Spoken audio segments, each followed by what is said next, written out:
to kind of show, sort of the big picture and then a little more closely to where we're at right now.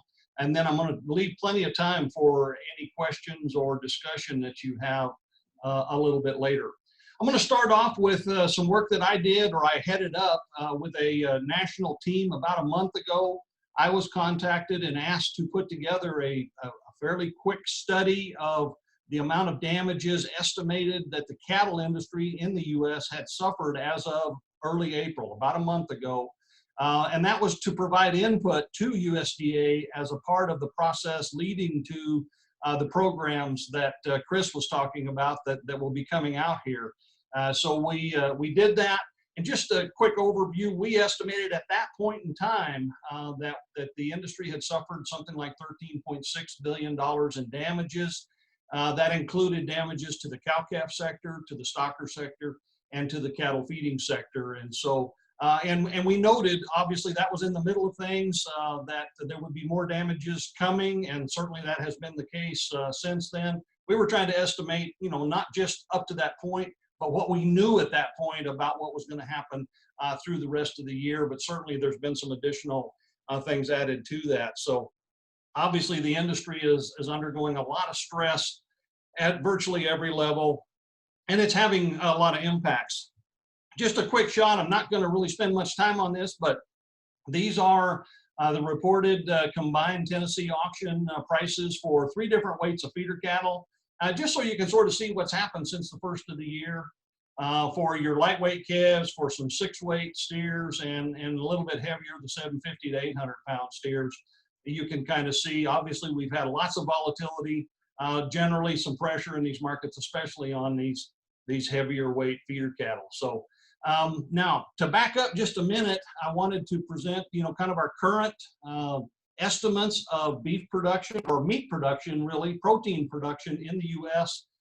So that middle column of all these numbers is highlighted in yellow, and that really represents the most recent set of projections. One of the things that's interesting out of everything that's happening, and we're going to talk a lot about the fact that we have some shortages happening, very real and pronounced shortages in protein supplies available and in the marketplace today. None of this has really changed our overall estimates of meat production for the year. Beef production is still projected at nearly 28 billion pounds, pork at nearly 29 billion pounds, broilers at about 46 billion pounds. And so all of those are at record levels. And again, we have not changed those overall. I don't think we probably will have to change them. What we are doing primarily is really radically changing the timing of these products coming to market here in the short run. And that's an important point because you're seeing lots of news today. For example, it was announced that Wendy's is having a hard time supplying enough ground beef to support their hamburger markets and their restaurants. Those kinds of things are happening. It doesn't mean, of course, that we have an overall shortage of meat. These are very temporary issues that we're going to deal with here for the next few weeks, and that's what we're going to talk about mostly for the rest of this time, and then I'll have a few comments at the end about kind of where it looks like we're headed next. Just as a reminder, because we've all had to learn a lot more about the food service industry, or the food industry in the U.S. over the last 2 months. So, the food industry in the U.S. really consists of 2 major components. One is the food service side, sometimes called HRI, which stands for hotel, restaurant, and institutional demand. USDA data says that's about 54% of total food expenditures in the U.S. And so there's a very specific set of products that go through that, and they get there through a very specialized supply chain of further processing, things that, industries or companies that do things like portion control, meat products for restaurants. There's specialized food distribution systems and packaging systems and those kind of things that supply that industry. 46% of our food expenditures go through retail grocery. And of course, what happened a month ago, really, and about mid-March, was that a little more than 6 weeks ago now, I guess, that we basically closed down, or largely closed down, food service, and we put all of the emphasis on the retail grocery side. So, all of the market is going through about half of the supply chain right now, and has been for several weeks. That's created lots of uniquenesses. There's a different product mix in some cases of products that go through retail grocery. And that also is a specialized supply chain that produces those case-ready products in retail packaging, the right size products for consumers, the labeling that's required at that level. All of those things are specific to that level relative to the food service sector. And so we've seen, first and foremost, about a month ago in March, in mid-March, we started dealing with the fact that we largely closed down food service. It dropped by somewhere in the range of 70 to 80%. And at the same time, we had a surge in demand on the grocery store side. And so we saw shortages appear in grocery stores then, simply because demand was outstripping the ability to get all of the demand, if you will, serviced through half of the supply chain and that retail grocery supply chain. So we had lots of bottlenecks. We're still dealing with those at this point in time, although we have, with a little more time, been able to overcome part of that. And in some cases, consumers are actually seeing some food service type packaged products even appear in grocery stores. There had to be some special exemptions in some cases for labeling requirements and some other things to allow that to happen. But we're still dealing with those. But then as we got into April, the most recent challenge in the industry has been the fact that COVID-19 now has impacted many of the communities where these packing plants are across all of the proteins. So beef, pork, and poultry have all been impacted to various degrees. And so we actually have the labor force impacted simultaneously across multiple plants, and that has led to now very pronounced reductions in the ability to process animals. And so, what was a bottleneck in March is now an actual reduction in the availability of protein products in these markets. And so we're right in the middle of that right now, very pronounced. I'll show you some graphs here in a minute that show just how severely protein markets have been impacted.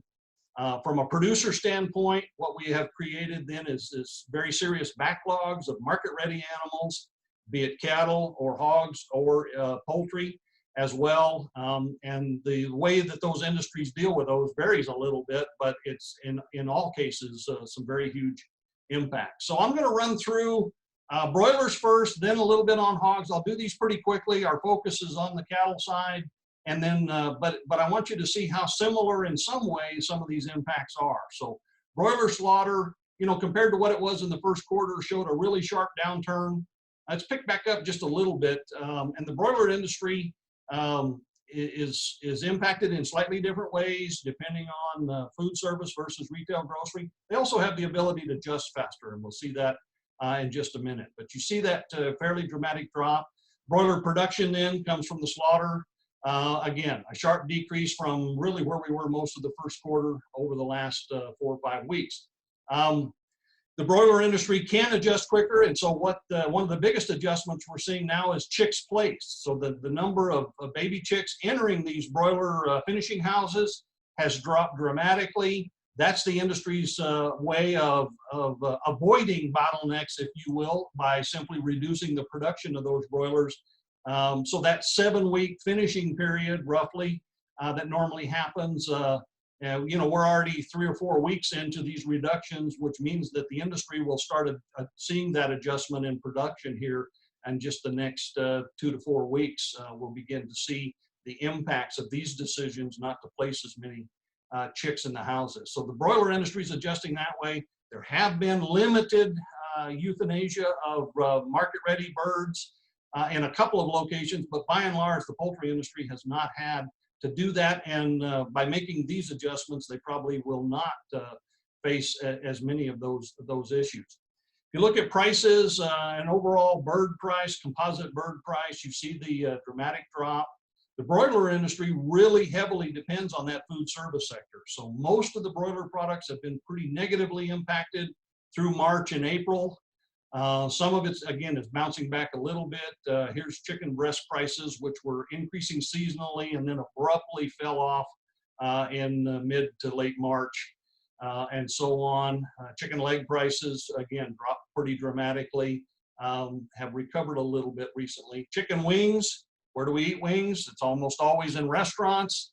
And so you saw a very dramatic drop. They have come back a little bit, again, some adjustments. And so, you know, there's some ability with some time to shift these products from a food service supply chain. Some of them perhaps are finding their way into retail grocery supply chains. We look at hogs, it starts to be even more dramatic.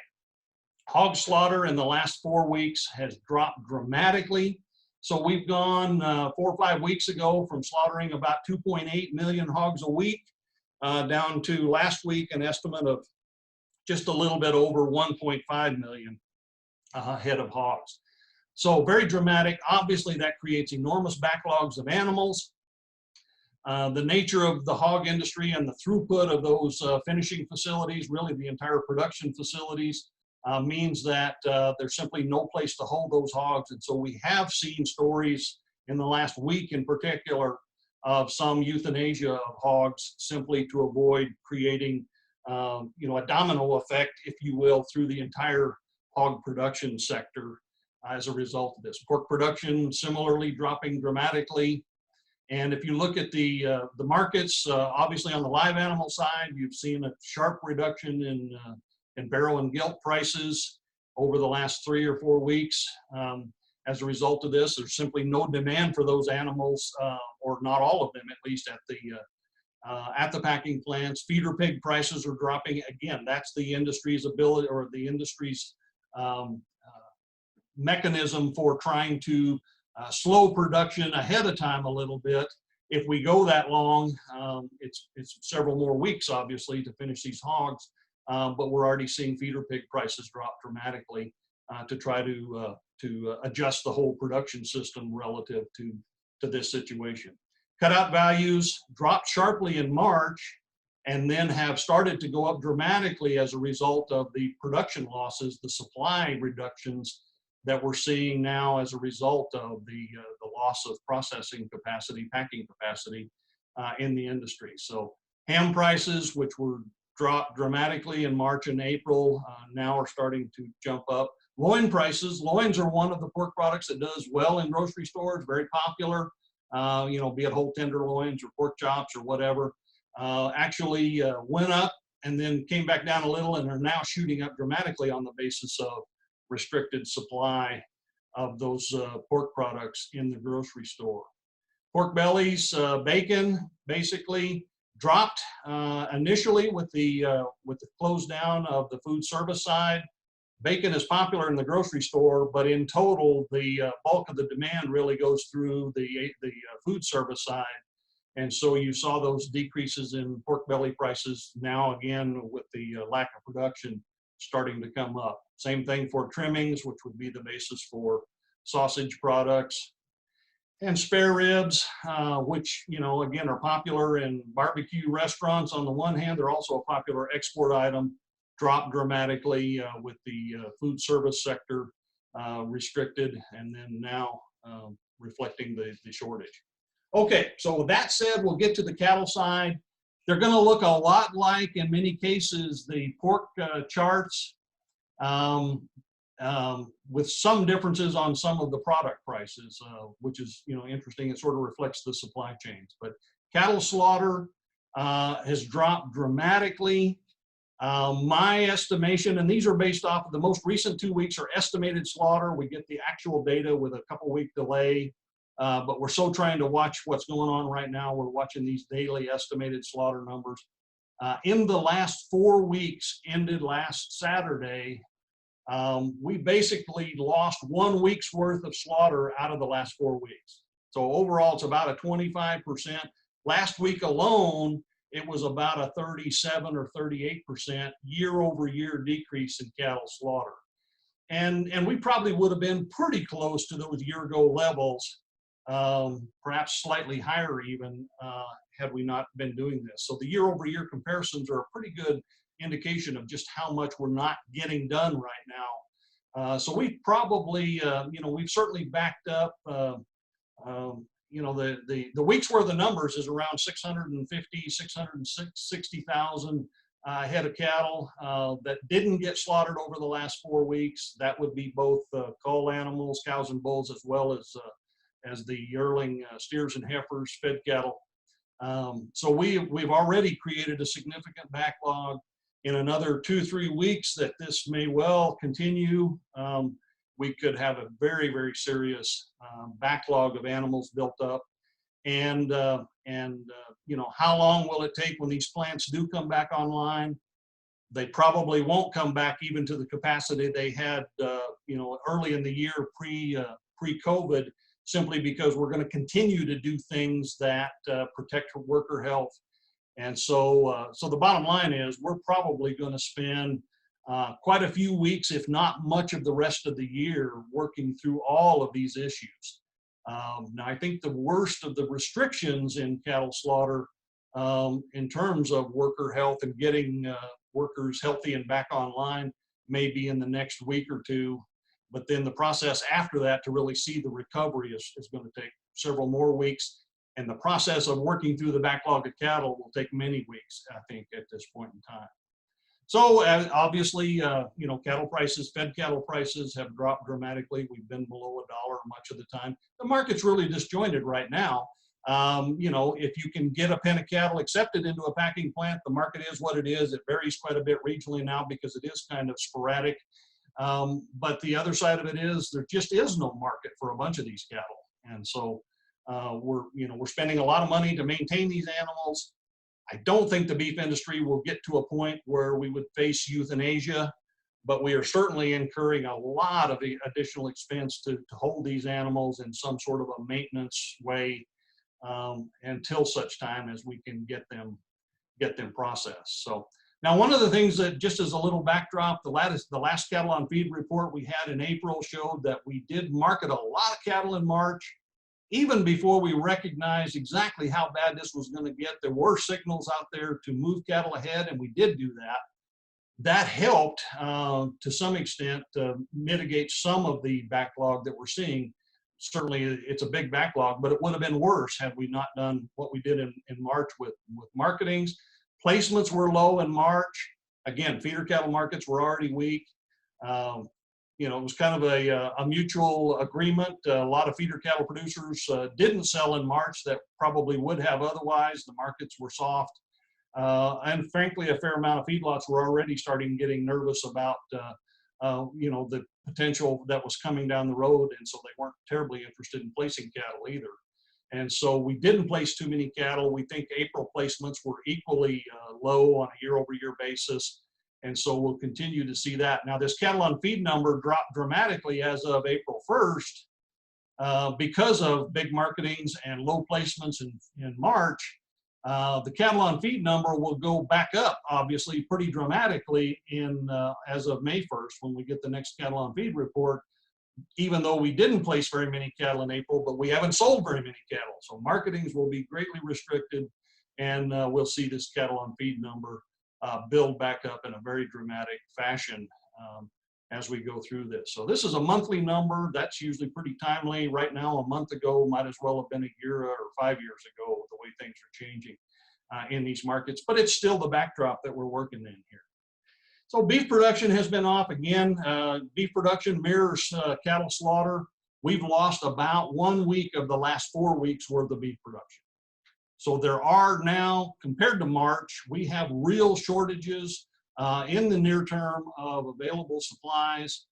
Again, you're seeing grocery stores restricting consumers. They're getting beef, but they're not getting anywhere near what they would like to have, what they normally would have.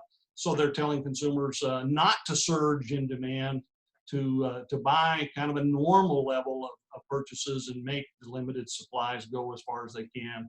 And again, we're starting to see even some restaurants, fast food restaurants in particular, indicating some problems with availability of ground beef in particular. Just as one more negative thing, we don't need to spend much time on this, but on top of everything else, byproduct values are really weak right now. So that's another thing impacting fed cattle values at this point.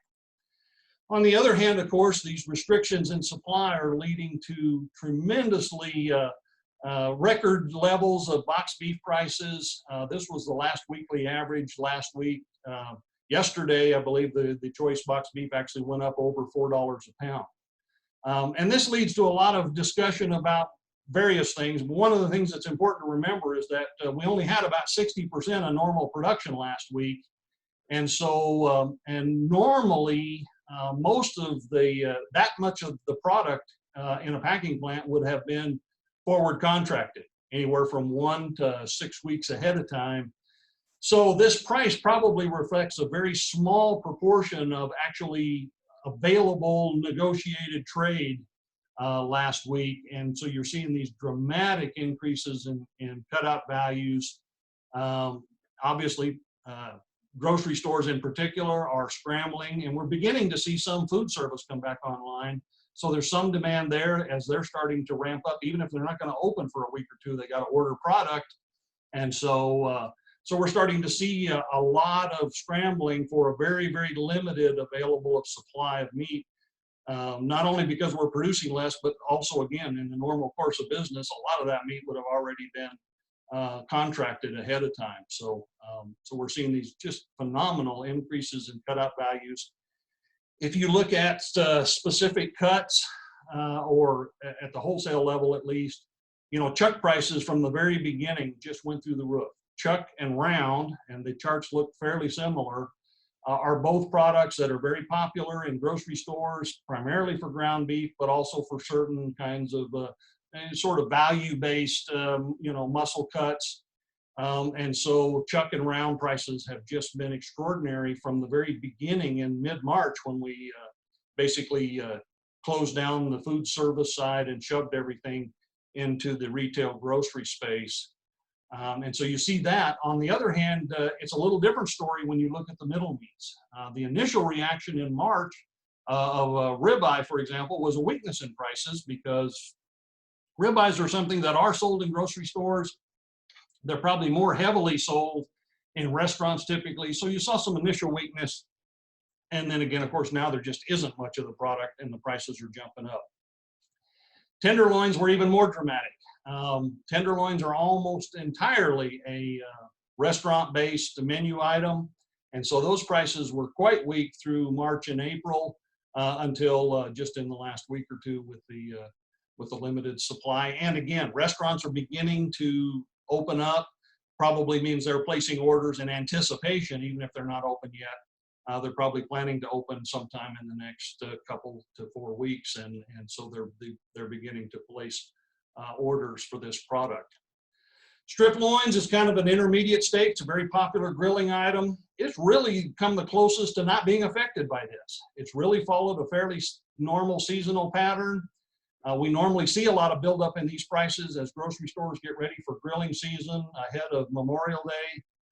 They've done that. They're going a little bit higher now because of the limited supply, but kind of unique amongst all of the meat items in that this one has behaved as close to normal as any product you can find at this point.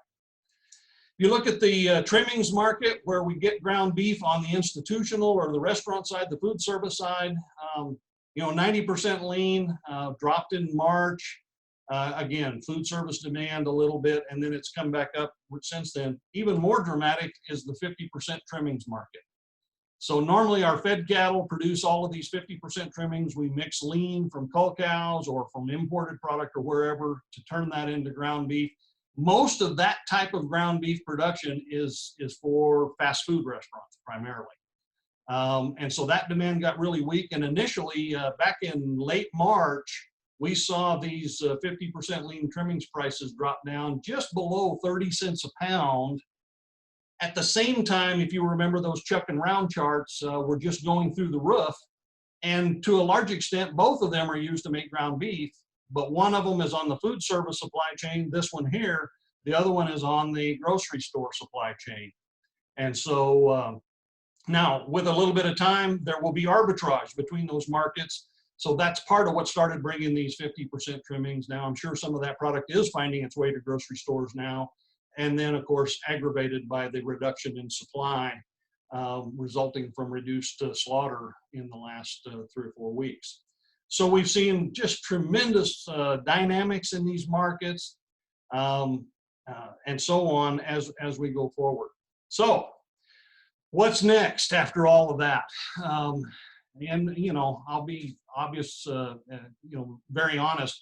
I've got more questions than answers like everybody else. But, you know, I think you can think about several different phases here. I'm going to say the next month mostly is going to be, again, trying to work our way through the current situation that we're in with the packing plants severely reduced in capacity. They're either closed or operating at way less than full capacity. I don't know how long that's going to take, but I really think over the next week to 2 weeks, we'll see it sort of reach its apex. If we're not already there, we could be. And then we'll start in the couple weeks after that, begin to get a more healthy workforce back in these plants and start to bring them back up to something closer to normal capacity. Again, I don't think we go back to pre-COVID capacity, perhaps ever, because we're just going to do things differently, I think, from now on in terms of trying to provide more distancing and so on in those packing plants. At the same time, we're going to see more and more, it looks like at this point, bringing the food service sector back online.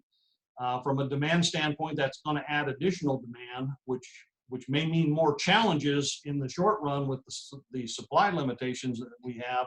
Longer term, of course, that's a key to getting beef demand overall back up to more typical levels in terms of the domestic demand component of our industry. So certainly as we think ahead beyond the next month and towards the middle and second half of the year, all of those things will be important to that.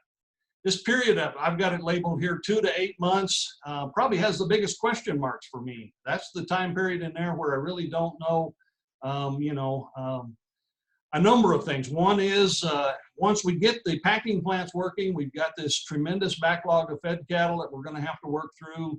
That's going to take, again, quite a long time, I think. So we'll be dealing with that on the supply side, if you will, and that's certainly going to play a lot into our fed and feeder cattle markets. Now, once we start moving those fed cattle, then we'll see some relief on the feeder cattle markets, just because feedlots will then be able to start placing cattle and so on, even if they've got quite a backlog of fed cattle that they're still working through. But once we can sort of see movement and things, that'll help a lot. The other thing that's going to happen once we kind of get the country past the worst of the COVID-19 health issues, hopefully in the next few weeks or a couple months or whatever it is, then we're going to really focus our attention on the recession that we're in. We're clearly in one. We won't pronounce it officially for some time, but we're in one. We've got massive unemployment in the short run. And the question is, how long will that last? How quickly can we rebuild these things and come around? The best you could hope for would be something in the second half or towards the end of the year. And it's just unknown. It could happen that fast, but it could also take quite a bit longer than that.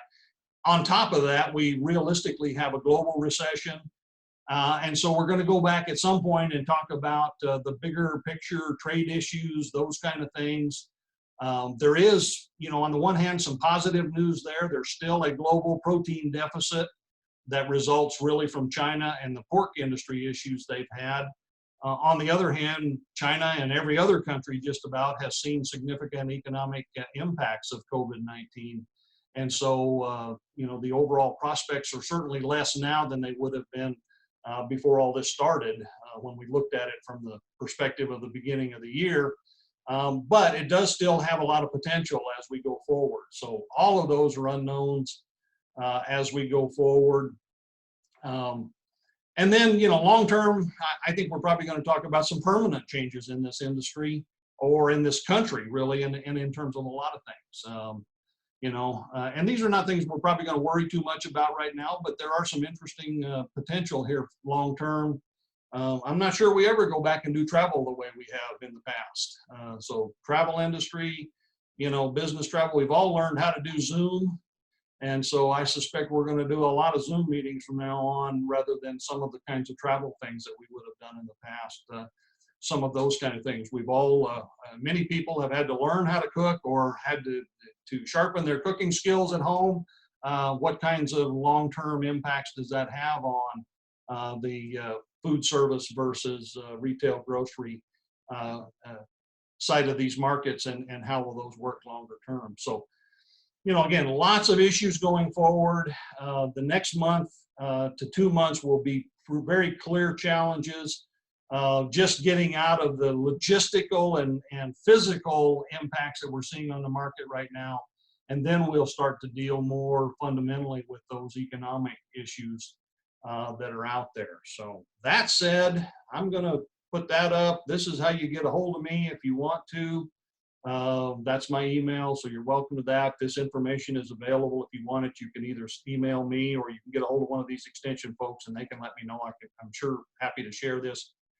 I do write a weekly newsletter. If you're interested in that, I don't sell anything. I just put out information that my usual caveat is that it's free unless you believe everything I say, in which case it could get expensive, but with a little luck, not too much of that. So that said, how are we doing on time? We got time here for some questions. I'm actually going to go ahead and stop share unless there's a reason not to. So let me kick it back over here. Are you getting some questions? I haven't been looking at the chat box at all. So sure, Dr. Peel. First of all, great presentation. I'll stop sharing, or stop the recording rather, and again we'll post that on YouTube, and I'll get you the link for that, everybody. But have had a couple questions come in. What about cow-calf prices, bred cows, pairs, sort of a general, I guess, price? Sure. You know, for this year, obviously everybody's kind of in hunker down mode. Now, you know, and I didn't have it in here. I probably should have left it in. If you actually look at cull cow prices, they've actually fared through this fairly well. At least up until very recently. Now, we've had some issues on the slaughter side. There's been more dairy cows coming to town. That's a whole other subject. But the dairy industry has really been struggling too, and that has led to some more cows coming to town. But so the cull cows, and I say that to kind of set a base for, you know, cow-calf prices or bred cow prices. Yeah, I don't think anybody's probably very interested in doing a lot of expansion this year. We're clearly in kind of hunker down mode. You know, this is a defensive year. I think all cattlemen recognize that whatever we had thought this year was going to be like, whatever our plans were now, we're probably, you know, pulling in our horns a little bit, trying to make sure that we get through this with sort of a minimal amount of economic or financial damage. And then, you know, we'll see where we go from here. Now, does that mean that we're, you know, and of course, longer term, cow numbers peaked in 2019. They were actually down a little bit coming into this year. Are we doing a lot of active liquidation? I don't know that I see that yet. And so I think we have to kind of wait and see. I don't see a lot of demand for breeding animals in general, be it cow-calf or bred cows or heifer, you know, breeding heifers or whatever, replacement heifers. Certainly not for the next 6 months or so. By the end of the year, I think we'll have a sense of sort of how quickly this economy and therefore this industry might bounce back. And going into next year, you know, we could see, I mean, it could go either way. That's kind of a cop-out answer. It'll either be up or down, no. But, you know, I think it'll really be more obvious then whether or not there's going to be some interest in these breeding animals. So I would say, you know, for the most part, we're just kind of holding our own on these bred animal values in a general sense. Now, you know, sometimes that's a function this time of the year of forage conditions, and I think by and large, in much of the country, forage conditions look pretty good. So we're probably not being forced to do anything. Now, there's some drought conditions potentially in the West that could get to be a bigger deal, but at the moment, we're in pretty good shape from that standpoint. So I don't see anything like that happening that would force a lot of breeding animals on the market necessarily, or limit the ability to use those. But we're probably more in station keeping mode than anything else as far as kind of longer term view of these breeding animal values.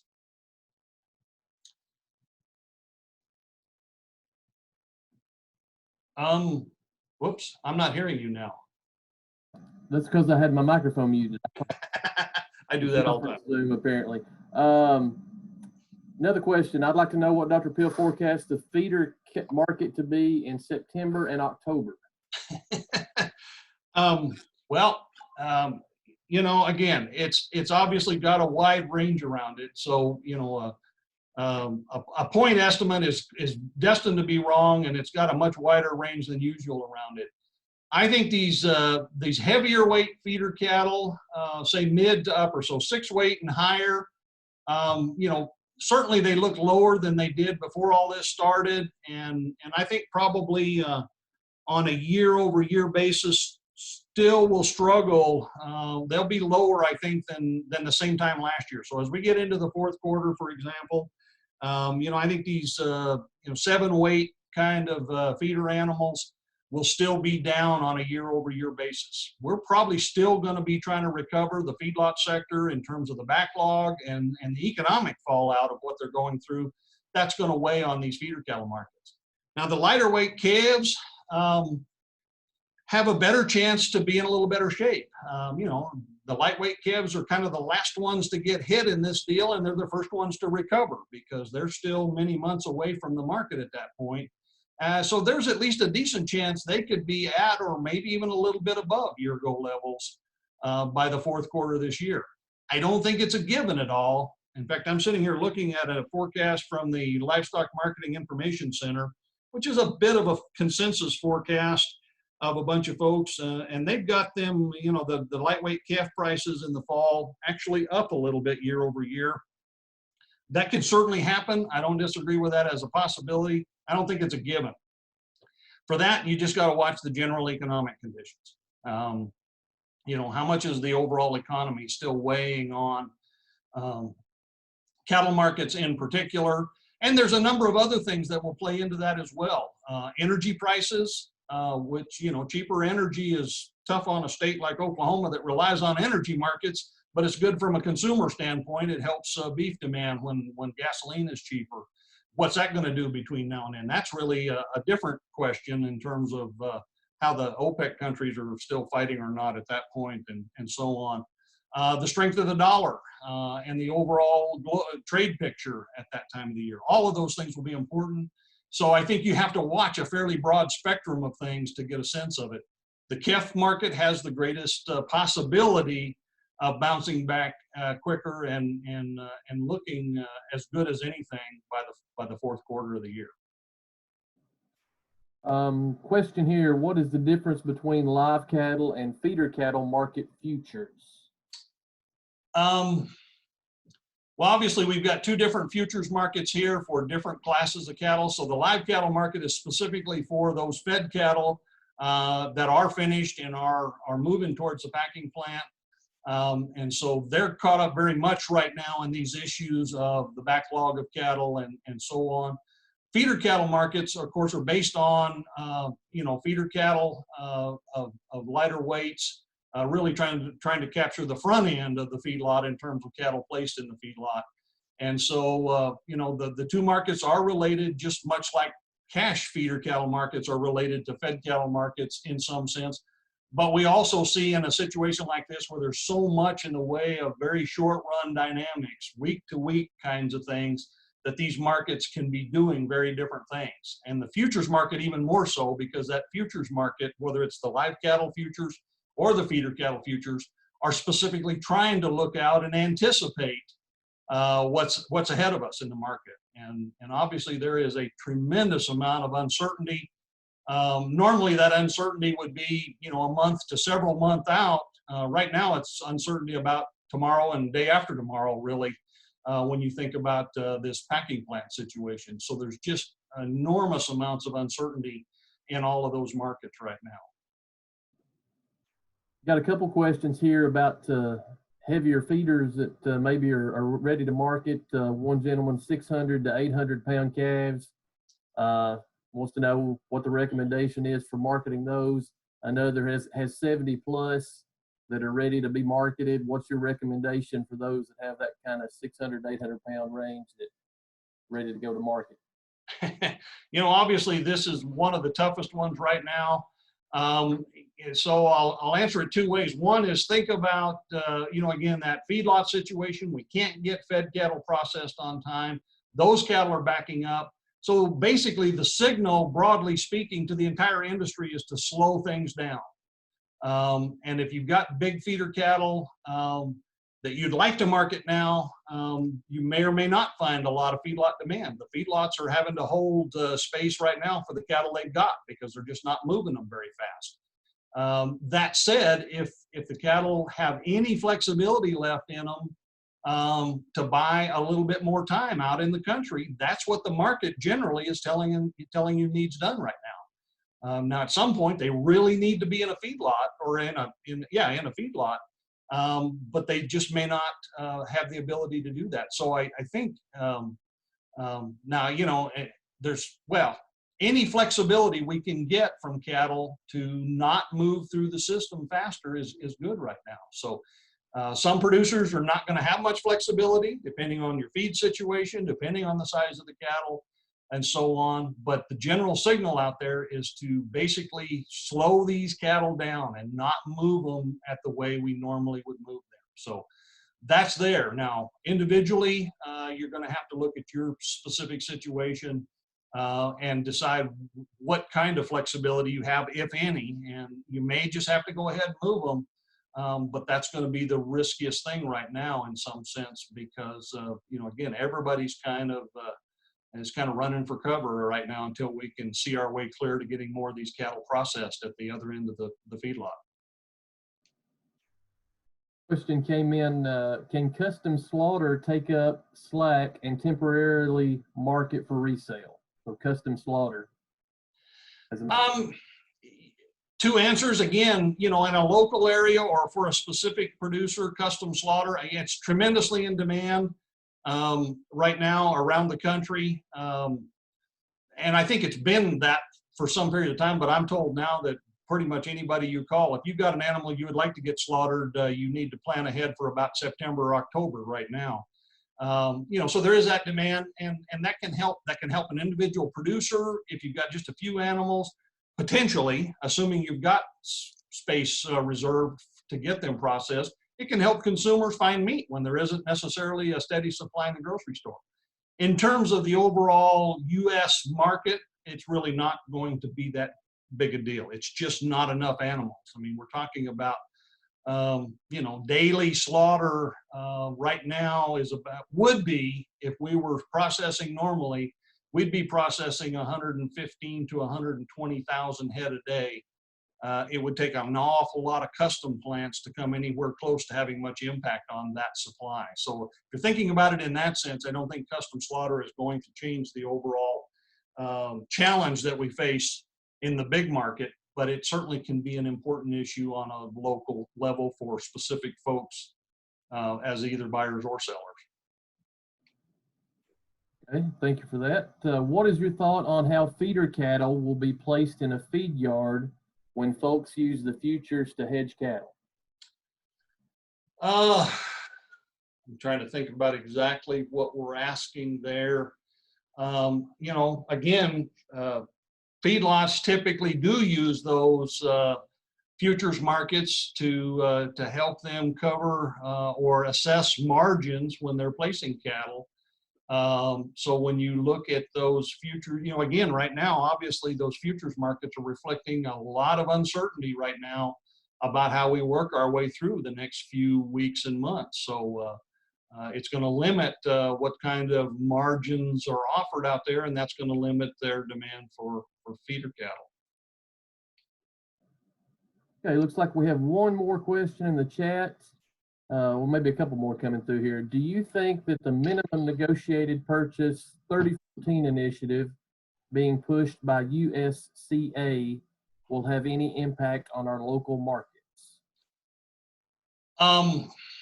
Well, two answers to that. One is, more broadly speaking, I guess I have some real concerns about a mandate like that.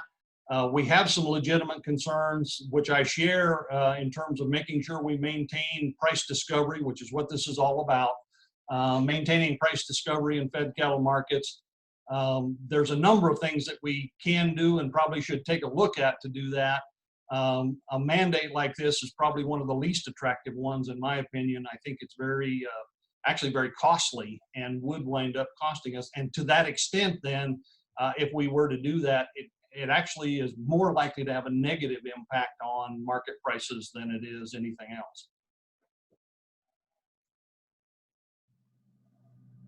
Any insight into what the USDA is doing to help producers? Have seen articles, but details on calculations are limited.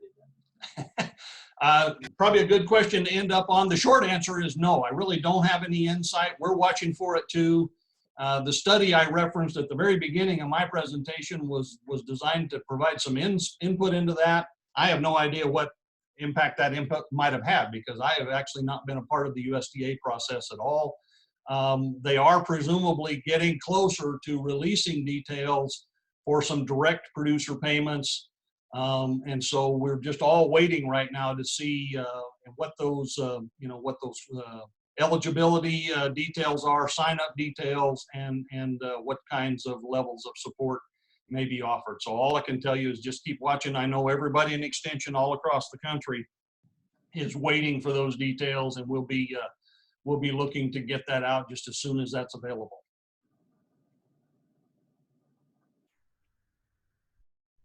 Message here from Wendy Sneed, who's with the Department of Agriculture. If you have anyone in your counties with interest in construction, upgrade, or expansion of harvest facilities, please get them in touch with her, to Wendy, to discuss projects to see if TDA can help them. So Wendy, thank you for that. That's good to know. And I do think that last question is a good point to end this on. As we mentioned at the beginning, we'll try to have a webinar or a Zoom or some type of meeting when USDA finalizes those rules or that process of getting out payments. We'll try to do something and definitely get the education and the word out to everybody. I'm going to turn it over to Aaron. We promised at the beginning we'd give you some information for those that might need Master Beef Producer credit. But again, our thanks to Dr. Peel for being here with us. Our thanks to each of you for taking time out of your day to join us. I hope it's been beneficial. We'll get a link out to you. If you want to rewatch a part that you might have missed or share that with somebody else, we'll get that information out to you. I'm going to turn it back over to Aaron. All right, guys. So those of you looking for A&B credit, I'm going to share my screen.